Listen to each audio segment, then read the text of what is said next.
Hello, my cetaceans and sauropods, and welcome to the 5th episode of Learn with Mystery Moon. So today's victim of my dyslexia is the Quetzalcoatlus nothropi, one of the coolest things alive ever. Even though this is like I will have to say like my third favorite pterosaur, my knowledge of the Quetzalcoatlus isn't that large. I today started like thinking that am I ever gonna make a video about an animal that isn't prehistoric, and probably I won't. I don't know, I feel like just like zoology itself is not more my thing, but paleontology is more my thing.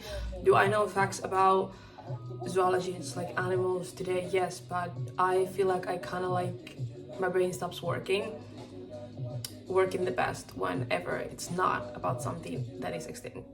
Yeah, let's get into the Quetzalcoatlus nothropi. Yay! There's two different species of Quetzalcoatlus. There's Quetzalcoatlus nothropi and then there's Quetzalcoatlus lawsoni. So the description of this beast, this winged devil, is what I would call it, because they were terrifying. They must have been terrifying to every single thing that they ate, to the smaller dinosaurs around them, you know. Wingspan was 10 to 11 or 10 to 12 meters.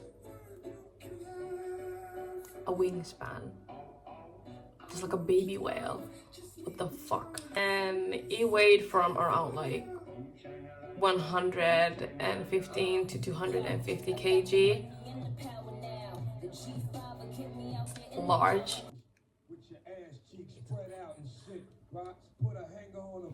If you know me at all, you know I'm in love with Method Man, even though I'm gay and in a gay relationship, but there's just something about Method Man. I love him.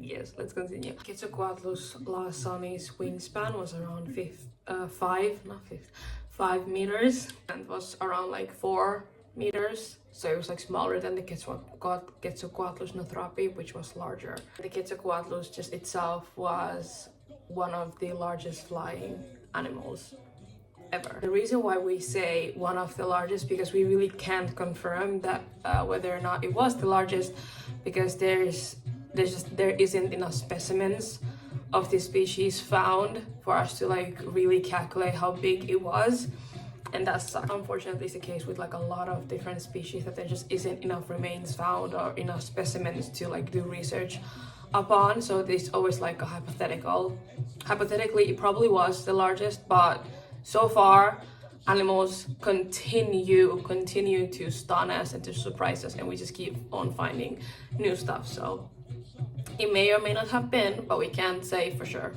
and it sucks. Yeah, the Quetzalcoatlus nothropi belong to the family of Astarchidae or Astarchidae. I really don't know which one is like the real pronunciation. And anyways, by the way, if I pronounce anything wrong, please feel welcome to correct me, because my brain and my mouth and then my brain, they just like don't work together. It's like it's a dyslexic brain. They belong in the family of Astarchidae, and they had this similar build of most as darkids, you know, long body, long beak, slender, very creepy build. I think it's horrifying. They had shortened non-wing digits that they used to walk with. They used to walk. Have you seen a video of Quetzalcoatlus walking? I want you to search up, after this one, watch this one first. I want you to search up a video of Quetzalcoatlus walking. That is terrifying. Literally in my nightmares. No. Also, due to their size and their large wings, there is a possibility that they couldn't fly long distances. Researchers don't think that they could have flown long distances. I mean, just looking at their build, I don't think that their build was like made to go really long distances. Use their legs to lift themselves off like cliffs or off the ground, and then probably like flew some distances, probably like scouting for food or whatever, and then they would probably get exhausted and they would need to come down and kind of like recharge their energy and then fly again. But it doesn't seem like their build was made for long distance flights. And yeah, kind of like, you know, sucks that we also like cannot say for sure, because we just don't have enough specimens of this animal to say for sure, and it fucking sucks. They lived in North America during the late Cretaceous period, as did everything else that was really cool. Of course, it's in North America, the States. of all places, which means that I can't go even visit. I can't go and visit these dig sites because you couldn't pay me enough to set one toe in the States. I like living, and that place doesn't consider me as a human, but that's a whole other video. But yeah, discovered in 1971 in the Javelina Formation in Texas, United States. The Quetzalcoatlus A was like small dinosaurs, most likely also carrion, fish, invertebrates, you know, things they could like murder and like crack open with their horrible axe-like beaks. Be a prey of this animal must have been terrifying, because you know every prey animal has to learn that they're prey. Over time they learn that they're prey, and to be a prey of this, like to be a smaller dinosaur and to know that your death or the death of someone you know and love can come at any time because of these devils that fly across the sky, that is terrifying, also kind of very cool to think of. Most animals that we humans have now, their biggest threat is humans. Humans fucking suck, we're not cool. But to have Quetzalcoatlus as the animal that preys on you, that is cool.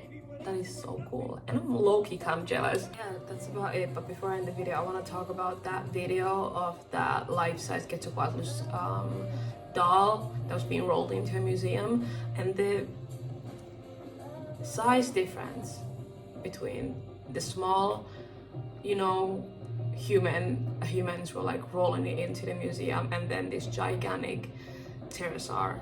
The size difference is terrifying and also incredible. Animals are the only thing on our planet, on this planet Earth, that never get boring, because it doesn't really matter how much cool stuff we humans come up with, how much new technology we come up with. It doesn't really matter, because it's nothing compared to the amazingness of Mother Nature and the things that are able to evolve and the things that used to live. I will never ever get over the fact that sauropods used to be a thing here, and I will never fucking see one, ever. If I get too heated and like lengthen the video too much, I'm gonna have to end this. But yeah, I hope you had fun. I hope you learned something. I hope you leave this video feeling a little bit cooler than you got here. I know I do. And thank you so much for watching, and I will see you in the next one. Bye.